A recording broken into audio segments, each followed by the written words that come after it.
But if we compare like Bali and Malaysia, I think one of the mistakes that the Indonesian government has made with Bali is that Westerners or foreigners have been allowed to kind of come in and be completely prioritized, and there hasn't been always the consideration for local people. Is Malaysia becoming the next Bali or the next Phuket? Which, by the way, I completely understand, because we've all seen videos of Bali and Phuket and how at times it can become terrible for the locals. I didn't even want to party like in Malaysia. It wasn't even that vibe. I was like, just like healing or just in a spiritual state or something. Like it felt so good. I didn't want to mess up my spirit and my mind and my body.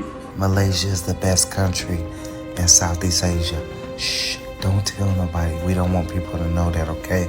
And keep your voice down. Don't even say Malaysia, okay? Stop it.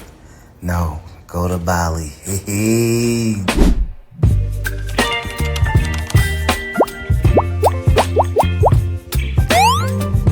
Belakangan ini, muncul cerita dari sebagian turis asing yang merasa kecewa saat pertama kali datang ke Malaysia.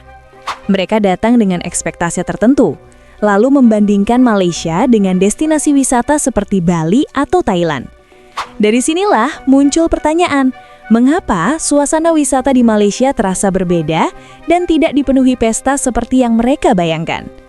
Namun di saat yang sama, ramai orang luar negeri justru menyokong keputusan Malaysia yang tetap mempertahankan marwah negara dengan membatasi perilaku turis agar tidak berubah seperti Thailand atau Bali yang identik dengan pesta. Karena Malaysia dikenal sebagai negara yang menjunjung tinggi nilai syariat Islam.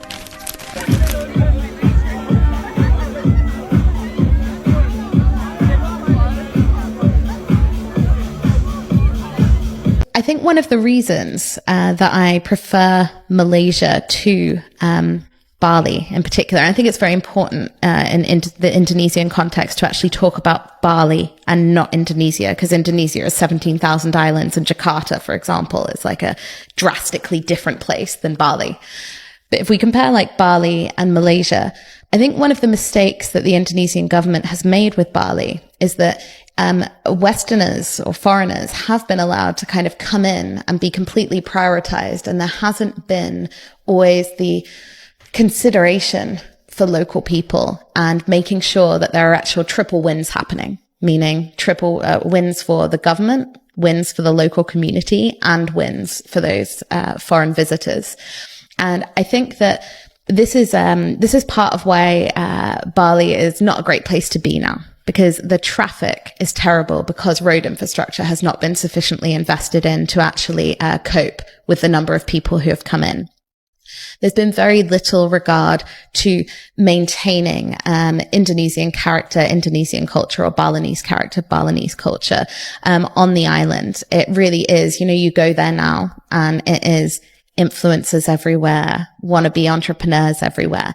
And while you can kind of look at that as like, oh, okay, so this is now a hub of global culture. I'm most inspired by places that manage to balance global culture with local culture, and perhaps are able to present global culture with a very distinctive taste of local culture. Don't y'all come playing with Bali. Bali is not playing with y'all. Y'all better, Malaysia, I'm sorry, I love Malaysia. But don't tell everybody that I love Malaysia, because we don't want everybody in Malaysia, okay?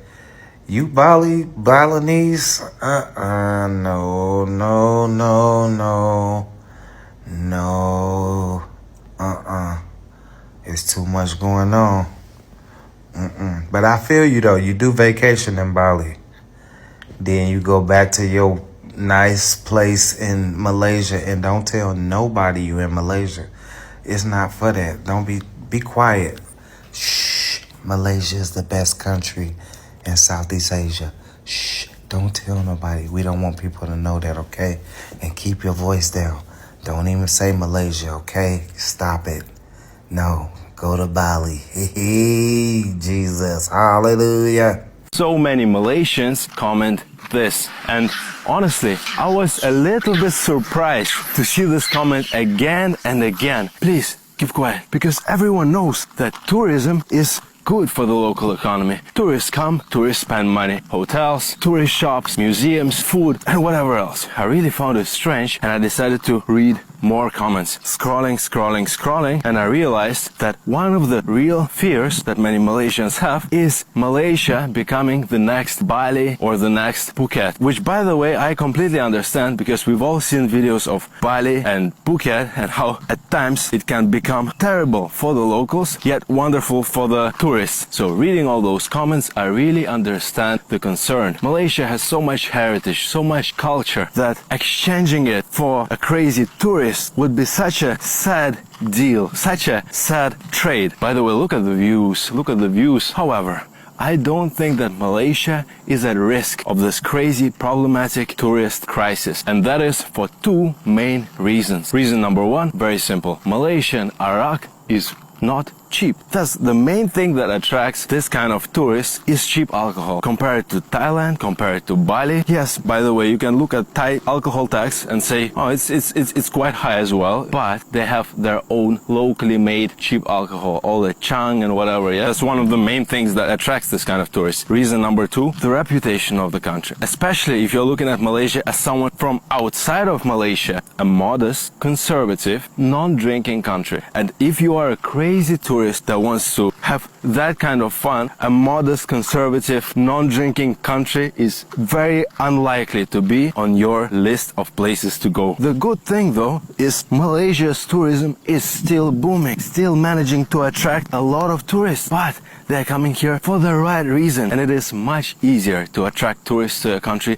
the way that Thailand did a few years ago. Yeah, you attract them, but what happens to a country at the end of the day? I've been to Phuket myself, and would I even think considering living there? No, because it's unlivable. Good for Malaysia, seriously, respect to Malaysia for being a growing and leading tourist destination without using all those low ways. And I hope that Malaysia's tourism keeps growing without sacrificing a single piece of its Malaysian soul. By the way, if you're Malaysian, follow me and let's discuss all these interesting things together. I've lived here in Malaysia for half my life and I think there are so many things to discuss and explore. Jumpa lagi semua. Terima kasih daun. Kaladi ada masa jumpa lagi.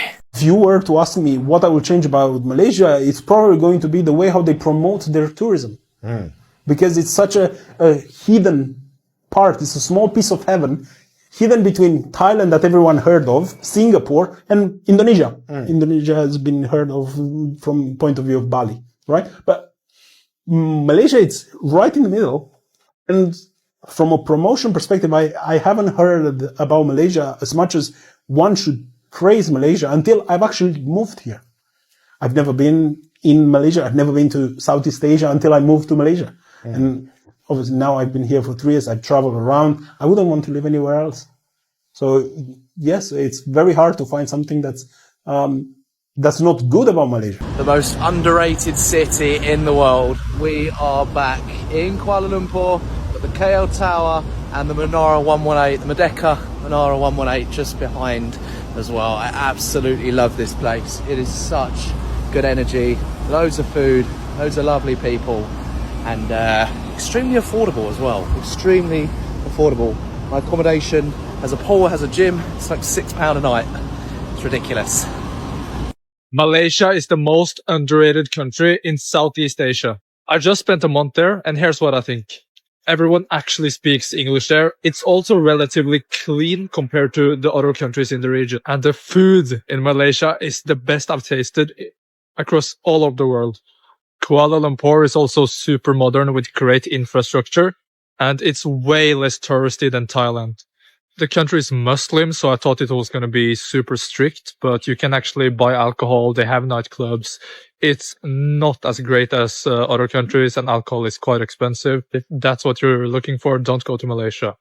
One thing I forgot to say is how cheap Malaysia is. I found that some things are actually cheaper than in Thailand, but some things like alcohol, for example, are more expensive. One of the downsides with Malaysia is that it's not as flashy as other countries. It doesn't have so many tourist attractions, but it's definitely a great place to live long term. There's this one comment about Malaysia that I keep hearing from foreigners that are visiting Malaysia for the first time. And it always makes me think, like, really, where do you guys take it from? Every time I meet some foreigners that are visiting Malaysia for the first time, I ask them, how do you like it? How's your experience in KL? And literally like 7 out of 10 people say, I did not expect KL to be like this. I'm always asking them, okay, what did you expect and what do you mean? And then say that they did not expect KL to be so modern and so developed. And I'm always thinking, what did you think it's gonna be? Surely you've heard about Petronas. Did you think it's like built in the middle of the jungle? I've heard people comparing it to the cities in the US and saying that it's looking very wealthy, very developed, and very urban. But then for me, I was surprised the other way around. Before I came here, obviously with the research and with knowledge about Twin Towers, I was expecting KL to be quite well developed and the skyline being very impressive. But I did not expect it to be so green. And that's what stood out to me at the very beginning, that even though it's such a metropolitan city, the crazy amount of high buildings and complex roads, that is still so green and so jungly. So I don't know where do people get that expectation from, but I'm every time surprised by this comment. Let me know what comments have you heard about KL or Malaysia that made you surprised. This doesn't feel like Malaysia, you know. This is on another level, that's for sure.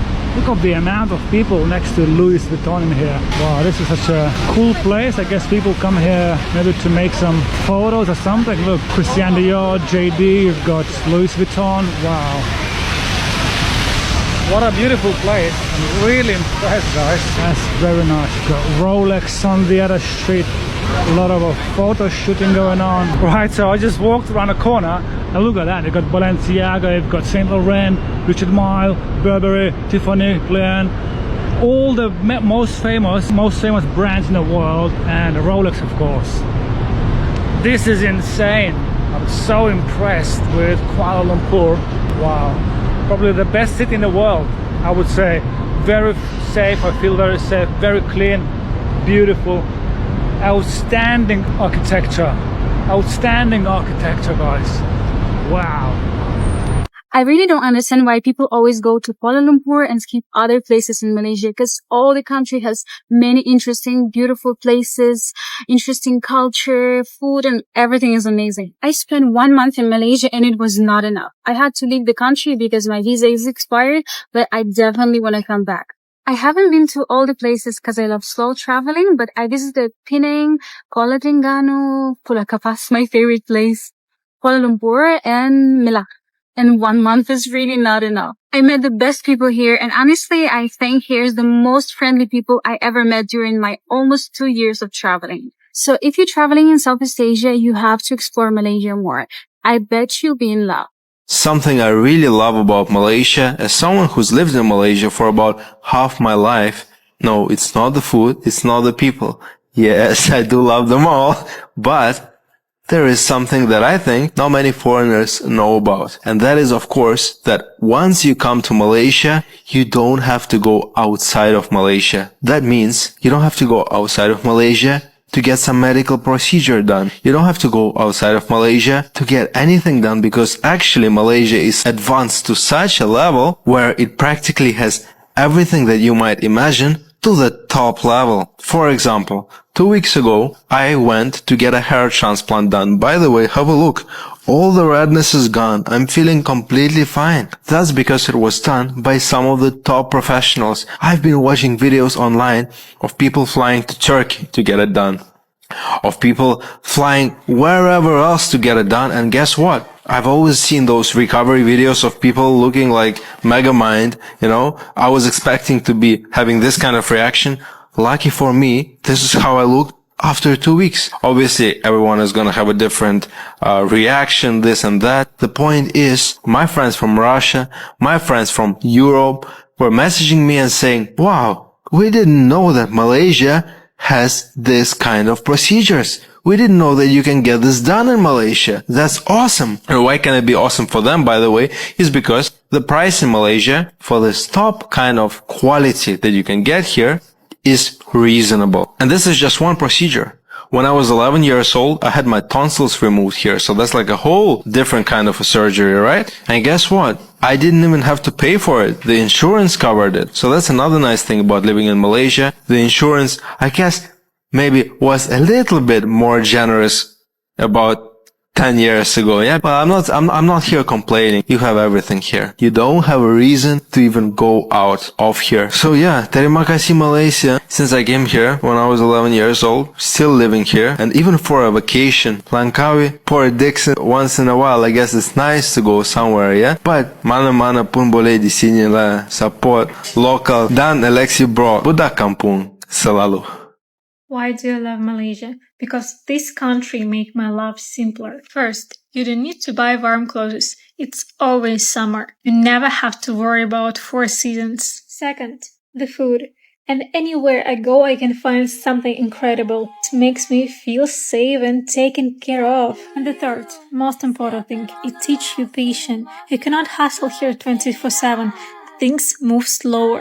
You have to wait. And this slowness saved me from my own hustle culture mentality. Dear Malaysia, and to all the Malaysian people, thank you so much for this beautiful country. Why did we leave New Zealand to come to Malaysia? And why did we apply for our Malaysia My Second Home visa so we could stay here? First of all, the quality and standard of living for us here in Malaysia is so much more higher. It's so much more obtainable. In New Zealand is expensive. Everything is expensive. Food, power, petrol, just your every day-to-day life is expensive. Second of all, the medical system here is fantastic. You can go and see a specialist just like that. You go to the hospital, you go to the office, you take a number, you're going to see a specialist. That's unheard of in New Zealand. You're going to be at 9 months down the track until you see anybody or even talk to anybody.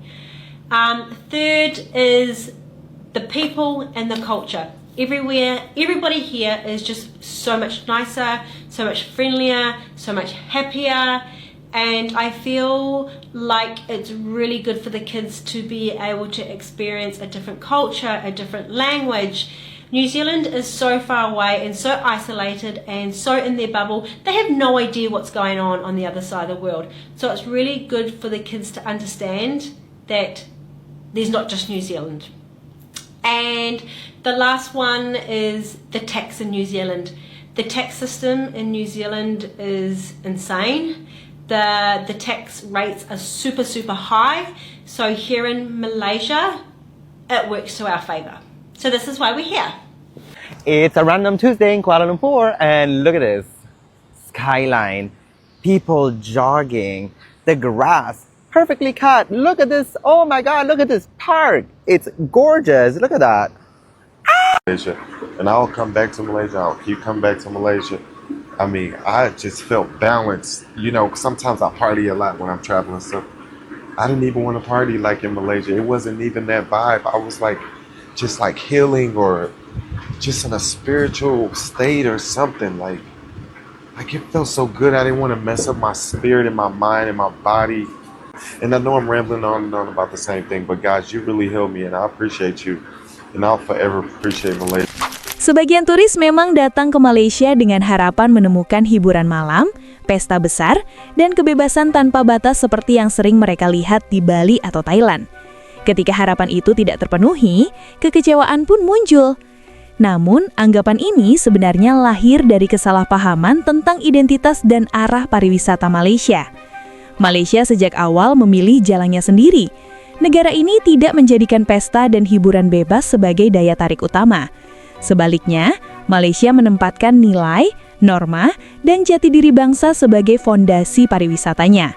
Inilah yang justru mendapat dukungan luas dari banyak pihak, termasuk dari masyarakat internasional yang memahami pentingnya menjaga marwah sebuah negara. Ramai orang luar negeri menilai bahwa tidak semua negara harus meniru Bali atau Thailand. Setiap negara memiliki hak penuh untuk menentukan batas, arah, dan karakter wisatanya sendiri.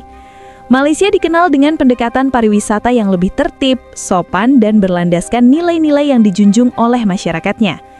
Pembatasan terhadap perilaku turis bukanlah bentuk penolakan terhadap wisatawan asing, melainkan upaya menjaga keseimbangan antara pariwisata, budaya, dan nilai sosial. Malaysia tetap terbuka bagi dunia, namun dengan prinsip saling menghormati. Justru inilah yang membuat Malaysia memiliki identitas yang jelas dan berbeda dari destinasi wisata lainnya di kawasan Asia Tenggara. Sebagai penutup, perbedaan Malaysia dengan Bali atau Thailand bukanlah sebuah kelemahan, melainkan pilihan sadar untuk menjaga identitas dan marwah negara. Tidak semua destinasi wisata harus identik dengan pesta dan hiburan bebas. Malaysia menunjukkan bahwa pariwisata bisa tetap maju tanpa harus mengorbankan nilai dan jati diri bangsa. Dari sini kita belajar bahwa setiap negara memiliki caranya sendiri dalam membangun pariwisata yang berkelanjutan dan bermartabat. Saya Ria Oktorina, semoga narasi ini bisa menjadi bahan refleksi bersama. Baby.